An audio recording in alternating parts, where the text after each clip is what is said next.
Taste the Daily. Nilgiri மாவட்டம் உதகை அருகே golf club சாலை அருகே உள்ள வனப்பகுதியில் திடீரென காட்டுத்தீ ஏற்பட்டது.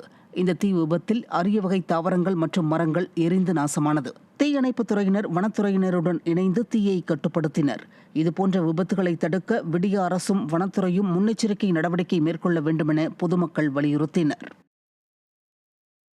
விருதுநகர் மாவட்டம் அருப்புக்கோட்டையில் தெப்பக்குளத்தில் பெண் சடலம் மீட்கப்பட்ட சம்பவம் அதிர்ச்சியை ஏற்படுத்தியுள்ளது. முத்துமாரியம்மன் கோவில் தெப்பக்குளத்தில் 40 வயது மதிக்கத்தக்க பெண் ஒருவர் சடலமாக மிதப்பதை அறிந்த தீயணைப்புத் துறையினர் அந்த பெண்ணின் உடலை மீட்டனர். இது தொடர்பாக நடைபெற்ற விசாரணையில் இறந்த பெண் திருநகரம் பகுதியைச் சேர்ந்த மனநலம் பாதிக்கப்பட்ட அனுஷியா தேவி என்பதும் அவருக்கு திருமணமாகி குழந்தை இருப்பதும் தெரியவந்தது. அவர் எப்படி இறந்தார் என்பது குறித்த விசாரணை நடைபெற்று வருகிறது. கடலூர் மாவட்டம் திட்டக்குடியில் தாங்கள் வசித்து வந்த வீடுகளை அகற்றிய திமுக அரசை கண்டித்து மக்கள் திமுக நகர்மன்ற தலைவரின் காரை முற்றுகையிட்டு போராட்டத்தில் ஈடுபட்டனர்.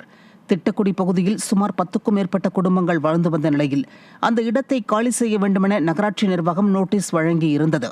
இந்நிலையில் நகராட்சி நிர்வாகம் அப்பகுதி மக்களின் வீடுகளை இடித்து அகற்றியதால் பொதுமக்கள் திமுக நகர்மன்ற தலைவர் வெண்ணிலாவின் காரை முற்றுகையிட்டு போராட்டத்தில் ஈடுபட்டனர்.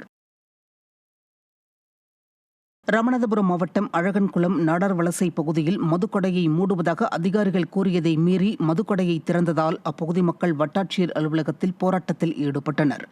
அழகன்குளம் நாடார் வலசை பகுதியில் உள்ள அரசு மதுபான கடையை மூடி அப்புறப்படுத்துவதாக அதிகாரிகள் கூறிய நிலையில் மீண்டும் மதுபான கடையை திறக்க ஊழியர்கள் வந்துள்ளனர். இதை கேட்க சென்ற பெண்களை போலீசார் தாக்க முயன்றதாக கூறி அப்பகுதி பெண்கள் ராமநாதபுரம் வட்டாட்சியர் அலுவலகத்தில் தர்ணா போராட்டத்தில் ஈடுபட்டனர். 30/1/2025 ஒரு காத்திருப்பு போராட்டம் நடந்தணும். அதனுடைய முடிவாக கலெக்டரோடைய உத்தரவின்படி அந்த மதுக்கடை அகற்றப்பட்டாச்சு, பூட்டிட்டாங்க அன்னைக்கே. ஆனால் இன்னைக்கு என்ன செஞ்சுருக்காங்கன்னா 6 நாள் கழிச்சு மீண்டும் திறந்துருக்காங்க. அப்போ இந்த அதிகாரிகளே தங்களுடைய வாக்குகளை மீறுறாங்க. அங்கே உள்ள பொதுமக்கள் அதை போய் கேட்க போகிறாங்க. கேட்க போன பெண்களை அந்த போலீஸ் அதிகாரி அடிக்க முற்படுறாங்க. அதை வீடியோ எடுத்த பெண்ணுடைய செல்ஃபோனை கையை வாங்கி வச்சுக்கிட்டாங்க. அப்போ இந்த திமுக அரசில் இந்த மக்களுக்கு இதுதான் நிலையா? திருவண்ணாமலையில் அரசு கலைக்கல்லூரியில் தற்காலிக விரிவுரையாளர்கள் ஊதிய உயர்வு உள்ளிட்ட கோரிக்கைகளை வலியுறுத்தி கண்களில் கருப்பு துணி கட்டி ஆர்ப்பாட்டத்தில் ஈடுபட்டனர்.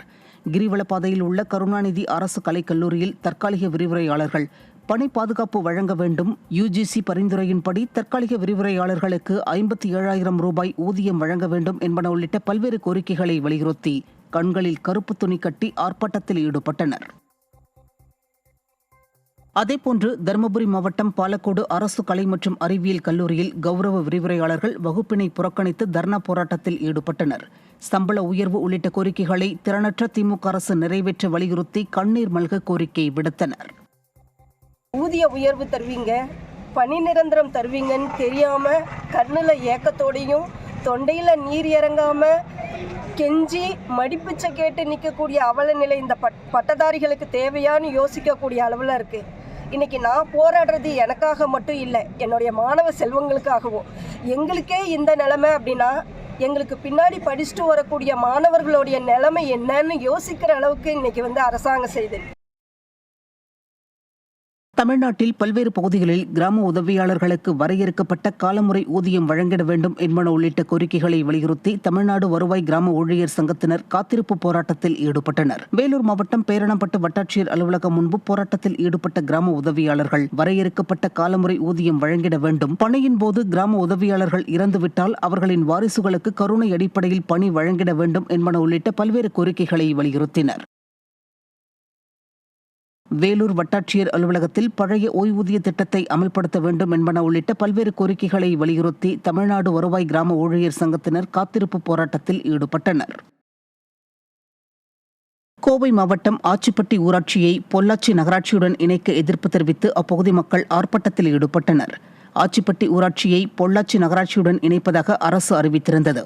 இதற்கு எதிர்ப்பு தெரிவித்து பொதுமக்கள் வடக்கிப்பாளையம் பகுதியில் கண்டன ஆர்ப்பாட்டத்தில் ஈடுபட்டனர்.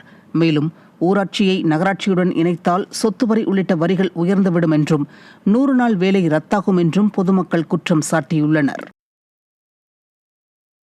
திருநெல்வேலி மாவட்டத்தில் ஊராட்சி செயலர் படுகொலையை கண்டித்து தமிழ்நாடு ஊராட்சி செயலர் சங்கத்தினர் தூத்துக்குடி மாவட்டம் விளாத்திக்குளம் ஊராட்சி ஒன்றிய அலுவலகம் முன்பு ஆர்ப்பாட்டத்தில் ஈடுபட்டனர்.